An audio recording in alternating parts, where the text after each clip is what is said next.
نحمده ونستعينه ونستغفره ونؤمن به ونتوكل عليه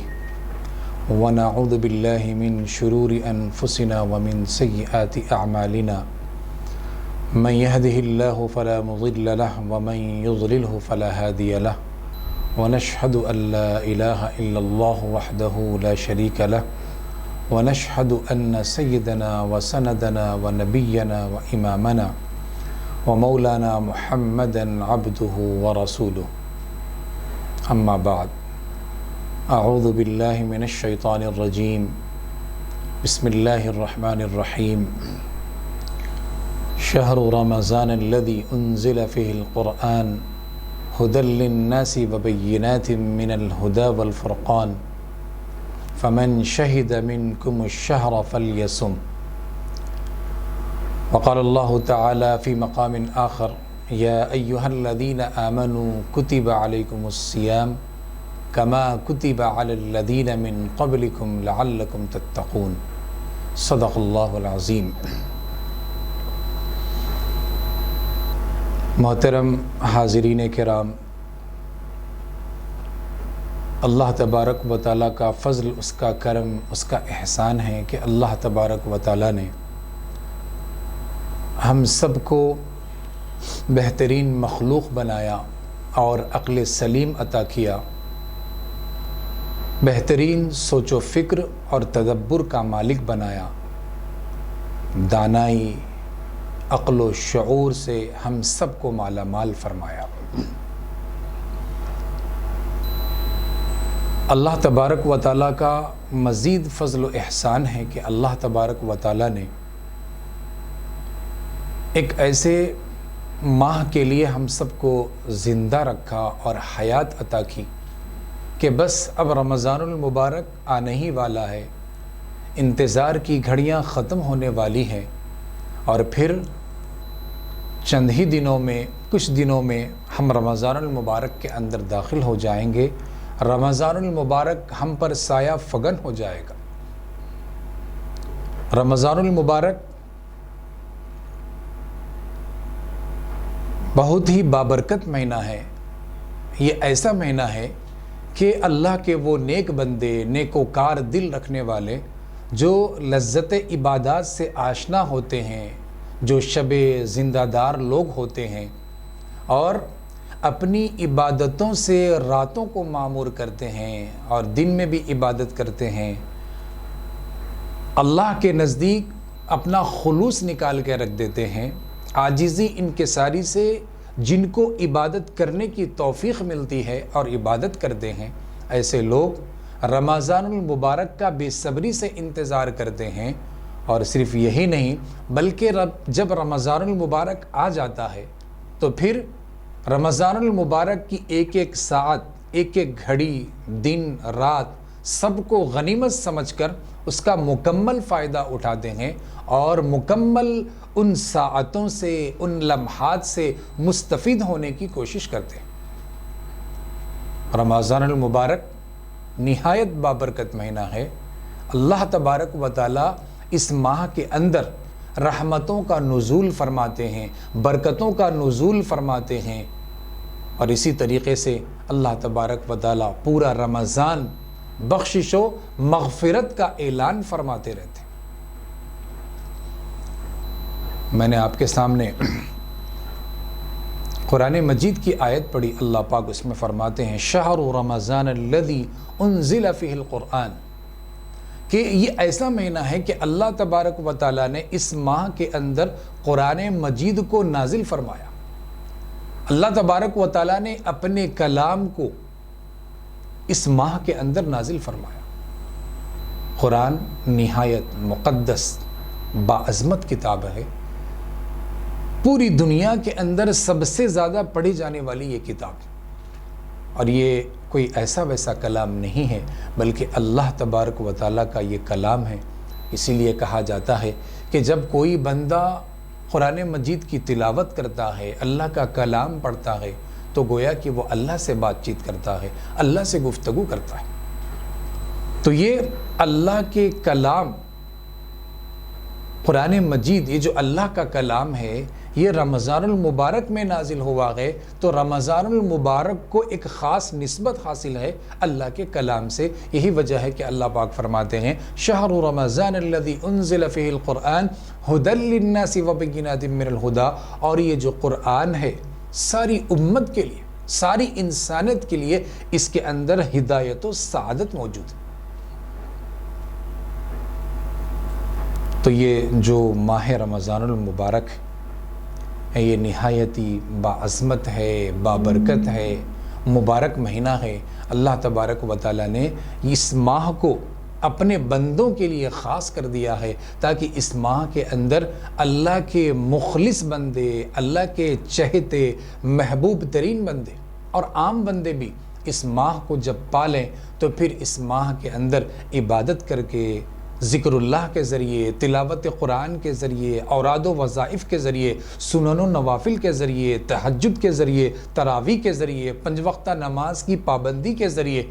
الغرض دیگر اور نیکیوں کے ذریعے سے اللہ کا قرب حاصل کیا جا سکتا ہے، اللہ کی رضا حاصل کی جا سکتی ہے، اللہ کی خوشنودی حاصل کی جا سکتی ہے. تو یہ ایسا مہینہ اللہ تبارک و تعالیٰ نے اپنے بندوں کے جھولی میں ڈال دیا ہے، بندوں کے نصیب میں رکھ دیا ہے تاکہ اس رمضان المبارک کے اندر اللہ کا بندہ خوب عبادت کرے، دعا و مناجات کرے، اللہ کو راضی کرنے کے تمام کام کرنے کی کوشش کرے تاکہ اللہ تبارک و تعالیٰ اس سے راضی ہو جائے. اسی وجہ سے اللہ تبارک و تعالیٰ نے یہ رمضان المبارک جو ہمیشہ ہر سال آتا ہے اس کو نیکیوں کا فصل بہار بنایا ہے، نیکیوں کا موسم بہار بنایا. اس کی ایک ایک رات قیمتی، ایک ایک دن قیمتی، ایک ایک ساعت، ایک ایک لمحہ نہایت قیمتی. حدیث میں نبی اکرم صلی اللہ علیہ وسلم نے ایک موقع پر ارشاد فرمایا کہ جب رمضان المبارک آتی ہے تو اللہ تبارک و تعالی جنت کے تمام دروازوں کو کھول دیتے. پھر یہ جنت کے دروازے رمضان المبارک میں کبھی بھی بند نہیں ہوتے، پورا رمضان یہ دروازے کھلے رہتے. پھر آگے نبی اکرم صلی اللہ علیہ وسلم فرماتے ہیں کہ اللہ تبارک و تعالی جہنم کے دروازوں کو بند کر دیتے ہیں، پھر ان دروازوں کو پورا رمضان کبھی بھی کسی بھی موقع پر کھولا نہیں جاتا، مکمل بند کر دیا جاتا ہے. اور پھر سرکش شیاطین جن ان تمام کو زنجیروں میں جکڑ دیا جاتا ہے، قید کر دیا جاتا ہے. تو گویا کہ اللہ تبارک و تعالیٰ بھی رمضان المبارک کی تیاری کرتے ہیں اپنے بندوں کے واسطے، اپنے محبوب چنندہ خاص بندوں کے لیے. اور وہ بندے جو اللہ کو راضی کرنے کے کام کرنے کی کوشش کرتے ہیں ان کے لیے بھی اللہ تبارک و تعالی رمضان المبارک کی تیاری کرتے ہیں. گویا کہ پہلے سے آپ انتظام و انصرام میں لگ جاتے ہیں، انتظام کرتے ہیں تاکہ رمضان المبارک جب اللہ کے بندے اس کو پالیں تو کوئی چوک نہ ہو، کوئی غلطی نہ ہو، کسی گناہ کا وہ مرتکب نہ بن جائے، کسی گناہ کا وہ ارتکاب نہ کرے. اللہ تبارک و تعالیٰ پہلے سے اس کا انتظام کر دیتے ہیں، جنت کے دروازوں کو کھول دیتے ہیں، جہنم کے دروازوں کو بند کر دیتے ہیں، سرکش شیاطین کو قید کر دیتے ہیں. کیونکہ شیطان کے جو وساوس انسانی قلوب پر ہوتے ہیں، انسانی دل و دماغ پر ہوتے ہیں، ہر انسان ان سب چیزوں سے واقف ہے. تو اللہ تبارک و تعالیٰ پہلی فرصت میں شیطان کو قید کر دیتے ہیں تاکہ یہ شیطان اللہ کے مخلص، اللہ کے وہ بندے جو نیکیاں کمانا چاہتے ہیں، روزہ رکھ کر تلاوت قرآن کے ذریعے سے اللہ کا قرب حاصل کرنا چاہتے ہیں، ان کو کوئی ڈسٹرب نہ ہو اور یہ کسی بھی طریقے سے پریشان نہ ہو، بلکہ سکون کے ساتھ، راحت کے ساتھ اللہ کو حاضر اور ناظر جانتے ہوئے تمام اچھے اعمال یہ کرتے رہیں، اچھے امور میں یہ لگ جائیں. اللہ تبارک و تعالیٰ اس کا انتظام پہلے سے کر دیتے. اور صرف یہی نہیں بلکہ اللہ تبارک و تعالیٰ اپنے خاص محبوب اور ہر وہ بندہ جو اللہ کو خوش کرنے کی کوشش کرتا ہے ان کے لیے جنت کے تمام دروازے بھی کھول دیتے ہیں اور جنت ان کے لیے آراستہ کی جاتی ہے. جنت ان کے واسطے مزین کی جاتی ہے، جنت ان کے واسطے تیار کی جاتی ہے، تاکہ دنیا میں انہوں نے جو مشقتیں اٹھائی ہیں، جو مصیبتیں ان لوگوں نے اٹھائی ہیں، جن پریشانیوں کو ان لوگوں نے جھیلا ہے، تکلیفوں کو برداشت کیا ہے، روزے پر انہوں نے صبر کیا ہے، سخت دھوپ کے عالم میں، سخت گرمی کے عالم میں انہوں نے جو روزہ رکھا ہے اللہ کو خوش کرنے کے واسطے، تو دنیا کی تکلیف جھیل کر برداشت کر کے جب وہ جنت میں داخل ہو جائیں تو انہیں راحت ملے، مکمل راحت ملے، انہیں مکمل سکون حاصل ہو۔ ان تمام چیزوں کا انتظام و انصرام اللہ تبارک و تعالی رمضان المبارک سے پہلے کر دیتے۔ یہ اللہ کی مہربانیاں ہیں، اللہ کا لطف اپنے بندوں پر ہے۔ تو یہ جتنی بھی تکلیفوں کو انسان دنیا میں برداشت کرتا ہے، اور چاہے وہ روزہ رکھنے کے بعد ہو یا پھر نیکیاں کمانے پر جو اس کی طبیعت مقدر ہو جاتی ہے، ان تمام چیزوں کا حل اللہ تبارک و تعالیٰ نے کل قیامت کے دن رکھا ہے۔ تو سرکش، جنات، شیاطین سب کو قید کر دیا جاتا ہے، تاکہ جو اعمال صالحہ رمضان المبارک میں انسان کرنے جائے اس میں اس کو مکمل سہولت ملے، کسی بھی اعتبار سے کوئی پریشانی نہ ہو۔ اس کے علاوہ اللہ تبارک و تعالیٰ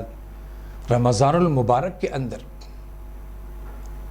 اس کی جو رحمتیں ہیں، اس کے جو برکات ہیں بے شمار ہیں، اس کے جو فضائل ہیں بے شمار ہیں۔ حضرت سلمان فارسی رضی اللہ تعالیٰ عنہ کی ایک لمبی حدیث ہے جس میں نبی اکرم صلی اللہ علیہ وسلم فرماتے ہیں، قد اظلکم یا ایھا الناس قد اظلکم شہر عظیم وشہر مبارک فیہ لیلۃ خیر من الف شہر، کہ آپ فرماتے ہیں کہ نبی اکرم صلی اللہ علیہ وسلم شعبان کی آخری تاریخوں میں ہم سب کو خطاب فرماتے تھے، ہم سب کو مخاطب فرماتے تھے، اور اہم نکات کی طرف، اہم امور کی طرف، اہم اعمال کی طرف نبی اکرم صلی اللہ علیہ وسلم ہم سب کو توجہ دلاتے تھے۔ چنانچہ نبی اکرم صلی اللہ علیہ وسلم فرماتے ہیں کہ اے لوگو، تم پر نہایت بابرکت مہینہ سایہ فگن ہونے والا ہے، آنے والا ہے۔ اور آگے مزید نبی اکرم صلی اللہ علیہ وسلم فرماتے ہیں، اس کی خصوصیات کو بیان کرتے ہیں، اس کی اہم چیزوں کو بیان کرتے ہوئے فرماتے ہیں کہ یہ ایسا مہینہ ہے کہ اس میں ایک رات ایسی ہے جو 1000 مہینوں سے بہتر، اور وہ ہے لیلۃ القدر، شب قدر، جن کو ہم یاد کرتے ہیں، شب قدر کے نام سے جانتے ہیں۔ یہ رات 1000 مہینوں سے بہتر ہے۔ پھر آگے نبی اکرم صلی اللہ علیہ وسلم فرماتے ہیں، یہ ایسا مہینہ ہے کہ اس کے اندر اللہ تبارک و تعالیٰ نے یعنی اس ماہ کے روزے کو فرض قرار دیا ہے، اور تراویح کو سنت مؤکدہ قرار دیا ہے۔ یہ مہینہ غم خاری کا مہینہ ہے، یہ مہینہ صبر کا مہینہ ہے، اور صبر کا بدلہ اللہ تبارک و تعالیٰ جنت کی شکل میں، جنت کے روپ میں عطا فرماتے ہیں۔ تو گویا کہ یہ مہینہ صبر کا مہینہ ہے، غم خاری، ہمدردی، محبت کا مہینہ ہے۔ یہی وجہ ہے کہ ہم سب محسوس کرتے ہوں گے کہ جیسے ہی رمضان المبارک آتا ہے، پہلا روزہ ہو جاتا ہے، پھر تراویح میں ہم مشغول ہو جاتے ہیں، جیسے ہی دن بڑھتے جاتے ہیں، راتیں نکلتی جاتی ہیں، تو انسانوں کے دل و دماغ میں اللہ تبارک و تعالیٰ ایک دوسرے انسان کے لیے، اپنے دوسرے مسلمان بھائیوں کے واسطے اس کے دل میں محبت کو بھر دیتے ہیں، ہمدردی پیدا کر دیتے ہیں۔ اگر ایسی کوئی غصے والی بات آتی ہے، لڑائی جھگڑے کی بات آتی ہے، نفرت والی بات آتی ہے، تو یہ تمام چیزیں ختم ہو جاتی ہیں۔ یہ رمضان کے برکات ہے، اور اللہ کی جانب سے دل میں ہمدردی پیدا کرنا ہے، محبت پیدا کرنا ہے اپنے دوسرے مسلمان بھائی کے واسطے۔ تو نبی اکرم صلی اللہ علیہ وسلم نے فرمایا، یہ مہینہ ہمدردی، غمخاری، محبت والا مہینہ ہے۔ یہی وجہ ہے کہ ایک مسلمان دوسرے مسلمان کے ساتھ محبت سے پیش آتا ہے، ہمدردی سے پیش آتا ہے، غمخاری سے پیش آتا ہے۔ اپنے پڑوسیوں پر وہ نظر رکھنے کی کوشش کرتا ہے کہ ہم نے تو افطاری کر لی ہے، ہم نے تو سحری کر لی ہے، ہم نے تو کھا پی لیا ہے، لیکن کیا ہمارے پڑوس کے لوگوں نے افطاری کی ہے یا نہیں کی ہے؟ سحری انہوں نے کیا ہے یا نہیں کیا ہے، پیٹ بھر کے کھانا کھایا ہے یا نہیں کھایا ہے، ایسی چیزیں اللہ تبارک و تعالی رمضان المبارک میں دل میں پیدا کر دیتے، ذہن میں ڈال دیتے، تو اللہ کی جانب سے ہمدردی پیدا کر دی جاتی۔ اسی وجہ سے نبی اکرم صلی اللہ علیہ وسلم نے فرمایا ہمدردی کا مہینہ ہے اور صبر کا مہینہ ہے۔ روزے پر انسان صبر کرتا ہے، بھوکا پیاسا رہتا ہے، سحری سے لے کر غروب آفتاب تک، تپتی ہوئی دھوپ میں، گرمی میں، اسی طریقے سے اس کا دل چاہتا ہے،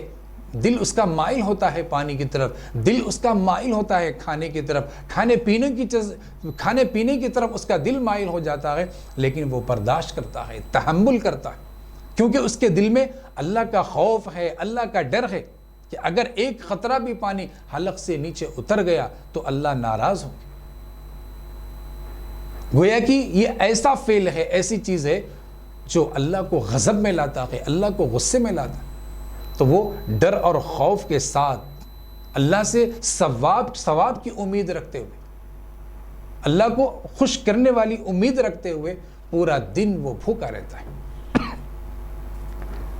تو گویا کہ وہ صبر کرتا ہے، اور اللہ تبارک و تعالی صبر کا بدلہ جنت کے روپ میں عطا فرماتے ہیں۔ یہ صرف یہی نہیں بلکہ جنت کے بہت سارے دروازے اللہ تبارک و تعالیٰ نے قائم کیے ہیں، بنائے ہیں۔ باب الذاکرین جنت کا دروازے کا نام ہے، باب الشاکرین جنت کے دروازے کا نام ہے، باب الریان جنت کے دروازے کا نام ہے، باب الصائمین، باب الصابرین، باب المتصدقین، یہ سب جنت کے دروازوں کے نام اللہ پاک نے رکھے، جو روزے دار کو اللہ تبارک و تعالیٰ باب الصائمین سے جنت میں داخل فرمائیں گے، اور ایک نام باب الریان بھی ہے، تو جو دنیا میں روزہ رکھتا ہے، برداشت کرتا ہے بھوک پیاس، تو اللہ تبارک و تعالیٰ اس کا بدلہ عطا فرمائے۔ حدیث قدسی میں ہے کہ ہر چیز کا بدلہ ایک بدلہ ہوتا ہے، لیکن روزے کا جو بدلہ ہے وہ اللہ تبارک و تعالیٰ خود عطا فرمائے، اللہ پاک خود روزے کا بدلہ ہے۔ تو باب الصائمین، باب الریان، یہ جنت کے دروازے کا نام ہے، اور روزے دار اس دروازے سے جنت میں داخل ہو۔ تو جو صبر کرتا ہے، صبر پر اللہ تبارک و تعالیٰ اس کو جنت میں داخل فرمائیں گے۔ پھر آگے نبی اکرم صلی اللہ علیہ وسلم اپنے خطبے میں ارشاد فرماتے ہیں کہ یہ جو رمضان المبارک کا مہینہ ہے، یہ ایسا مہینہ ہے کہ اللہ تبارک و تعالیٰ اس ماہ کے اندر مومن کے رزق کو بڑھا دیتے ہیں، مومن کے رزق میں اضافہ کر دیا جاتا ہے۔ یہی وجہ ہے کہ ایک مسلمان ان سب چیزوں کو محسوس کر سکتا ہے کہ عام دنوں میں اس کا دسترخوان جو ہوتا ہے، اس کے دسترخوان پر 1-2 سالن ہوتے، لیکن جیسے ہی رمضان المبارک داخل ہو جاتا ہے، رمضان المبارک آ جاتا ہے، اور رمضان المبارک میں جب ہم سحری اور افطاری کا معمول بنا لیتے ہیں تو ہمارا دسترخوان لوازمات سے سنور جاتا ہے، سج جاتا ہے۔ اسی طریقے سے کئی کھانے پینے کی چیزیں وہاں پر موجود ہوتی ہیں۔ یہ اللہ تبارک و تعالیٰ کی جانب سے بہترین انتظام ہوتا ہے۔ جہاں عام دنوں میں 1 سالن ہمارے دسترخوان پہ موجود رہتا تھا، لیکن رمضان المبارک میں 2-4 سالن موجود ہوتے ہیں، اور انواع و اقسام کے کھانے ہم کھاتے رہتے ہیں، لطف اندوز ہوتے رہتے ہیں۔ اور قربان جائیے ہماری ماؤں پر اور بہنوں پر کہ ان تمام چیزوں کے پیچھے ان کا ہاتھ ہوتا ہے، ان کی محنتیں ہوتی ہیں۔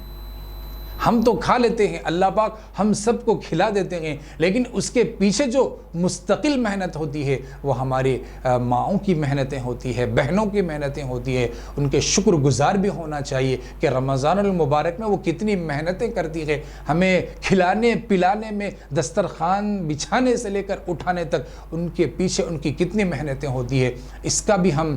تصور کریں، بلکہ ہم اپنی آنکھوں سے خود بھی اس کو دیکھتے رہتے ہیں، تو ان کے بھی شکر گزار ہونے چاہیے کہ ان کے ذریعے سے، ان کی محنتوں کے ذریعے سے اللہ تبارک و تعالی ہم کو انواع و اقسام کے کھانے کھلاتے ہیں، اور لوازمات ہمارے دسترخوان پہ موجود ہوتے ہیں۔ یہ بہترین مثال ہے رزق میں اضافے کی کہ نبی اکرم صلی اللہ علیہ وسلم نے فرمایا کہ مومن کے رزق کو بڑھا دیا جاتا ہے تو خود ہم اپنی آنکھوں سے اپنے دسترخوان پر رزق کو دیکھتے رہتے ہیں، اللہ کی نعمتوں کو دیکھتے رہتے ہیں، اللہ کی نعمتوں نعمتوں سے ہم اس سے استفادہ کرتے رہتے ہیں. یہ جیتی جاگتی مثال ہے جو ہماری آنکھیں مشاہدہ کر رہی ہوتی. یہی وجہ ہے کہ حضور نے فرمایا مومن کے رزق کو بڑھا دیا جاتا. پھر آگے اپنی بات کو جاری رکھتے ہوئے نبی اکرم صلی اللہ علیہ وسلم فرماتے ہیں کہ یہ ایسا مبارک مہینہ ہے, یہ ایسا بہترین مہینہ ہے کہ اگر ایک بندے کو, اللہ کے ایک بندے کو افطاری کرا دی جائے تو اللہ تبارک و تعالی اس کی مغفرت فرما دیتے ہیں, اس کی بخشش فرما دیتے ہیں. ایک صحابی نے عرض کیا یا رسول اللہ, سب کو افطاری کرانے کی صلاحیت موجود نہیں ہوتی, ان کے پاس روپیہ پیسہ نہیں ہوتا. تو نبی اکرم صلی اللہ علیہ وسلم نے فرمایا کہ اگر یہ افطاری ایک لسی کے ذریعے سے کرا دے تو بھی اللہ تبارک و تعالی ثواب عطا فرماتے ہیں. پانی کے ذریعے سے افطاری کرا دی جائے تو اس پر بھی اللہ تبارک و تعالی ثواب عطا فرماتے ہیں. ایک کھجور کے ذریعے بھی اگر افطاری کرا دی جائے تو اس پر بھی اللہ تبارک و تعالی ثواب عطا فرماتے ہیں. تو گویا کہ اللہ تبارک و تعالی نے افطاری پیٹ بھر کر نہیں بلکہ پانی پلانے پر بھی ثواب عطا فرماتے ہیں, کھجور پر بھی ثواب عطا فرماتے ہیں. تو اتنی شکلیں اس کے اندر موجود ہے. تو جو افطاری کرا دیتا ہے اللہ اس کی مغفرت فرماتے ہیں, بخشش فرماتے ہیں. پھر حضور صلی اللہ علیہ وسلم نے فرمایا اور اس مہینے میں اگر کوئی پیٹ بھر کے کھانا کھلا دیتا ہے تو کل قیامت کے دن اللہ تبارک و تعالی حوض کوثر سے اس کو ایسا پینا نصیب فرمائیں گے کہ جنت میں داخل ہونے تک اسے پیاس نہیں لگے. تو یہ مبارک مہینہ اتنا قیمتی مہینہ ہے, اتنا فضیلت والا مہینہ ہے, اور اس کا استقبال ہم دل و جان سے کرنا چاہیے. بھرپور انداز میں ہمیں اس کا استقبال کرنا چاہیے. بھرپور اور مکمل انداز میں استقبال کرنے کا مطلب یہ ہے کہ اس کی ایک ایک ساعت کو ہاتھ سے نہ جانے دیں, اس کے ایک ایک لمحے کو ہاتھ سے نہ جانے دیں. مزید نبی اکرم صلی اللہ علیہ وسلم نے فرمایا کہ رمضان المبارک ایسا بہترین مہینہ ہے, ایسا مبارک مہینہ ہے کہ اگر کوئی اس میں ایک نیکی کا کام کرتا ہے, سنت ادا کرتا ہے, نفل ادا کرتا ہے تو اللہ تبارک و تعالی اس کو ایک فرض کے برابر ثواب عطا فرماتے ہیں. اور رمضان المبارک میں اگر کوئی ایک فرض ادا کرتا ہے تو اللہ تبارک و تعالی 70 فرض کے برابر اس کو ثواب عطا فرماتے ہیں. تو گویا کہ ایک نیکی بھی کرنا فرض کے برابر کے ثواب کے مستحق بن جاتے ہیں. تو اس کی ساعت اور اس کے لمحات اتنے قیمتی ہیں, ہم خود بھی اس پر تدبر اور غور و فکر کر سکتے ہیں. اس کے علاوہ ایک موقع پر نبی اکرم صلی اللہ علیہ وسلم نے ارشاد فرمایا اگر لوگوں کو رمضان المبارک کی رحمتوں اور برکتوں کے بارے میں معلوم ہو جائے تو وہ لوگ ہمیشہ یہ تمنا کریں گے کہ پورا سال رمضان ہو جائے. اور صرف یہی نہیں, ایک اور موقع پر نبی اکرم صلی اللہ علیہ وسلم نے ارشاد فرمایا کہ رمضان المبارک ایسا مہینہ ہے کہ اللہ تبارک و تعالی اس میں کئی چیزیں اپنے بندوں کو عطا فرماتے ہیں, بلکہ یہ خصوصیت ہے. وہ خصوصیت کیا ہے؟ حضور صلی اللہ علیہ وسلم فرماتے ہیں کہ جب رمضان کی پہلی رات ہوتی ہے تو اللہ تبارک و تعالی اپنے بندوں کی طرف نظر التفات فرماتے ہیں, نظر محبت فرماتے ہیں. خود اللہ کی ذات کے اندر نرم دلی پیدا ہو جاتی ہے, محبت پیدا ہو جاتی ہے. یہی وجہ ہے کہ اللہ تبارک و تعالی اپنے بندوں کی طرف محبت کی نظر فرماتے ہیں, التفات والی نظر فرماتے ہیں. پھر نبی اکرم صلی اللہ علیہ وسلم نے ارشاد فرمایا کہ اس مہینے میں جو روزہ رکھتا ہے تو روزے دار کی منہ کی جو بو ہوتی ہے اس سے ہر انسان دور بھاگتا ہے. خود انسان کو بھی وہ بو اچھی نہیں لگتی ہے, لیکن اللہ تبارک و تعالیٰ کو وہ روزے دار کے منہ کی بو مشک سے بھی زیادہ پسندیدہ ہے, مشک زیادہ پسند ہے. تو نبی اکرم صلی اللہ علیہ وسلم نے آگے ارشاد فرمایا کہ اس کے علاوہ یہ جو رمضان المبارک ہے اللہ تبارک و تعالیٰ دن میں رات میں اللہ نے دنیا میں جتنے فرشتے مقرر کیے ہیں, بنائے ہیں, تمام فرشتے اللہ کے بندوں کے واسطے دعا اور مغفرت کرتے رہتے ہیں. ہر دن ہر رات ان کی زبان پر اللہ کے بندوں کے واسطے دعا ہوتی ہے, اللہ کے بندوں کے واسطے ان کی زبان پر جو رحمت والی دعا ہوتی ہے, مغفرت کرتے رہتے ہیں, اللہ سے بخشش مانگتے رہتے ہیں. کس کے واسطے؟ اللہ کے بندوں کے واسطے. تو یہ فرشتے اپنی زبان پر لیتے ہیں، یہ ایک دو وقت نہیں بلکہ پورا دن پوری رات ان کی زبان پر اللہ کے بندوں کے واسطے دعا اور مغفرت ہوتی رہتی۔ پھر نبی اکرم صلی اللہ علیہ وسلم نے فرمایا یہ رمضان ایسا رمضان ہے، اتنا بہترین مہینہ ہے کہ اللہ تبارک و تعالی جنت کو حکم دیتے ہیں کہ اے جنت میرے بندوں کے واسطے مزین ہو جا، تیار ہو جا، اپنے آپ کو تو تیار کر لے۔ یہ اللہ تبارک و تعالی جنت کو حکم فرماتے ہیں، اور جنت اپنے آپ کو مزین کر لیتی ہے، اپنے آپ کو تیار کر لیتی ہے، کیونکہ اللہ کے محبوب بندے اس میں داخل ہوتے ہیں، پسندیدہ بندے، وہ بندے جن سے اللہ تبارک و تعالی راضی ہو جاتے ہیں، خوش ہو جاتے ہیں، ایسے بندوں کو اللہ تبارک و تعالی جنت میں داخل فرما دیتے ہیں، مزین ہو جانے والی جنت میں، اپنے آپ کو تیار کر لینے والی جنت کے اندر داخل فرما دیتے ہیں، تاکہ جب اس میں وہ داخل ہو جائیں تو سکون کی سانس لے سکیں، راحت اور سکون ان کو پہنچ جائے۔ پھر اس کے بعد نبی اکرم صلی اللہ علیہ وسلم اپنی بات کو آگے بڑھاتے ہوئے ارشاد فرماتے ہیں کہ رمضان المبارک جب گزر جاتا ہے اور اس کی جب آخری رات آتی ہے تو اللہ تبارک و تعالی اپنے بندوں کے گناہوں کو دھو دیتے ہیں، صاف کر دیتے ہیں، ان کی مغفرت کا اعلان فرما دیتے ہیں اور ان کی بخشش فرما دیتے ہیں۔ گویا کہ مزدور کی مزدوری اللہ تبارک و تعالی آخری رات میں عطا فرما دیتے ہیں، اپنے بندوں کے گناہوں کو دھو دیتے ہیں، اور پھر اللہ تبارک و تعالی اس ماہ کے اندر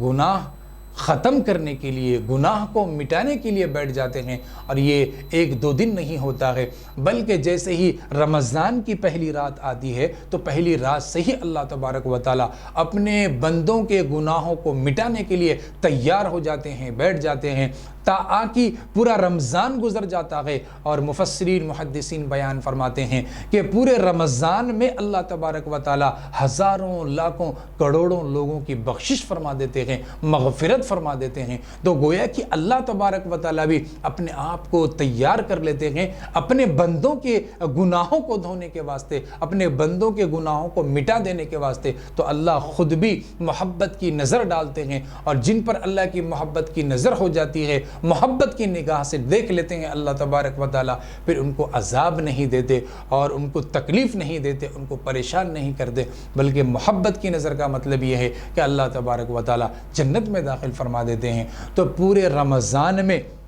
یہ جو پورا رمضان ہے اس کی ایک ایک ساعت، ایک ایک لمحہ، ایک ایک گھڑی نہایت قیمتی ہے۔ اس کے علاوہ رمضان المبارک کے اندر جو خاص چیزیں ہیں اور ہمیں کرنا چاہیے، اللہ کے بندوں کو کرنا چاہیے، وہ یہ ہے کہ کم سے کم رمضان المبارک کے اندر 4 کام ضروری اعتبار سے کر لیں۔ اور پہلا یہ ہے کہ کلمہ طیبہ کی کثرت ہماری زبان پر ہو، لا الہ الا اللہ محمد الرسول اللہ، اشہد ان لا الہ الا اللہ و اشہد ان محمد عبدہ، اس کا ورد ہم برابر کرتے رہیں گے تو یہ بھی کل قیامت میں ہمارے لیے کام آئے گا۔ دوسری جو چیز ہے وہ یہ ہے کہ استغفار کی ہم کثرت کریں، استغفر اللہ ربی من کل ذنب و اتوب الیہ۔ یہ استغفار کی کثرت کرنا بھی ہمارے لیے گناہوں کو ختم کرنے کا ذریعہ ہے، گناہوں کو مٹا دینے کا ذریعہ ہے۔ اس سے بھی اللہ کل قیامت کے دن ہمارے لیے سہولت ہوگی اور ہم جنت میں جانے والے بن جائیں گے۔ اور جو تیسری چیز ہے وہ یہ ہے کہ جنت کی طلب ہمارے اندر پیدا ہو جائے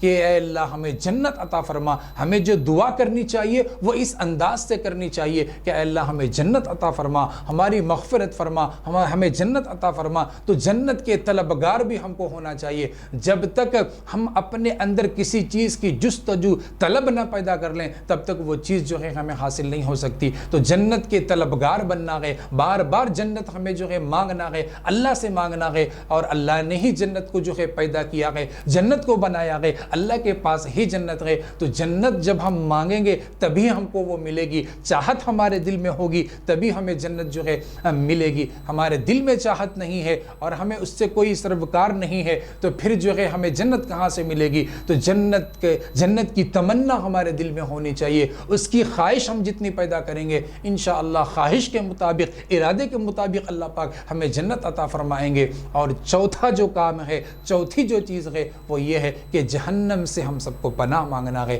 ہماری زبان پر یہ الفاظ ہونے چاہیے کہ اے اللہ ہمیں جہنم سے پناہ عطا فرما، پناہ دے۔ تو جہنم سے بار بار ہم جب پناہ مانگیں گے تو اس سے اللہ تبارک و تعالی ہمیں آزادی عطا فرمائیں گے، اس سے چھٹکارا عطا فرمائیں۔ تو بار بار ہماری زبان پر ہونی چاہیے کہ اے اللہ ہمیں جہنم سے پناہ دے دیجئے، جہنم سے ہمیں آزادی دے دیجئے۔ تو اس طریقے کی دعائیں اور اس انداز کو جب ہم اختیار کر لیں گے، یہ 4 کام ہم کم سے کم کر لیں گے تو انشاءاللہ العزیز کافی کچھ ہم نیکیوں کو سمیٹ سکتے ہیں، اپنے نامہ اعمال کو ہم بھر سکتے ہیں۔ اور صرف یہی نہیں بلکہ جو سنن و نوافل ہے، جو چیزیں کرنے کی ہے، نماز تراویح ہے اور روزہ ہے، اسی طریقے سے اعتکاف ہے، جتنے بھی نیک اعمال ہیں سب کو ہم سمیٹنے کی، کرنے کی کوشش کریں گے تو انشاءاللہ پھر ہمارا بیڑا پار ہو جائے گا اور ہماری آخرت بھی بنے گی، ہماری دنیا بھی بنے گی۔ اللہ تبارک و تعالیٰ سے دعا ہے کہ ہم سب کو کہنے سے زیادہ عمل کرنے کی توفیق عطا فرمائے، رمضان المبارک کا مکمل فائدہ اٹھانے کی توفیق عطا فرمائے، اور زیادہ سے زیادہ رمضان المبارک کی ساعتوں سے، اس کے لمحات سے مستفید ہونے کی توفیق عطا فرمائے۔ وآخر دعوانا ان الحمد للہ رب العالمین۔